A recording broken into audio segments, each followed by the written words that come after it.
La Regione lo mette come priorità, quindi ci saranno fondi propri, ma abbiamo anche dei fondi delle associazioni di categoria che hanno visto con grande approvazione questa idea. La copertura finanziaria per realizzare il progetto c'è e in caso di vittoria del centro-sinistra alle elezioni regionali, tra i punti focali del programma di governo del Veneto ci sarà l'integrazione delle buste paga dei giovani neoassunti durante il primo biennio lavorativo.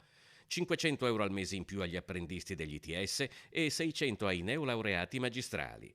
Giovanni Manildo ha lanciato la prima delle 7 azioni strategiche al centro del programma elettorale del centro-sinistra dal polo universitario di Via Torino a Mestre. Dobbiamo dare dei motivi per cui i ragazzi rimangano e siano felici di costruire un futuro in Veneto, e è fondamentale, in accordo con le associazioni di categoria, abbiamo proposto questa idea della retribuzione d'ingresso, quindi un'integrazione alla retribuzione che i ragazzi avranno finito il loro percorso formativo. Manildo l'ha definito una misura sostenibile e potente che permetterà a un neolaureato di passare da una retribuzione media di poco inferiore ai 1.500 a circa 2.000 euro, un incentivo reale a restare e investire in Veneto le proprie competenze. Il Veneto dal 2011 è stato stimato che sono andati via circa 48.000 giovani in modo stabile, che è praticamente come se sia scomparsa la città di Belluno. Oltre al contratto d'ingresso, il centro-sinistra ha in programma un piano casa per giovani e lavoratori con alloggi accessibili e canoni calmierati.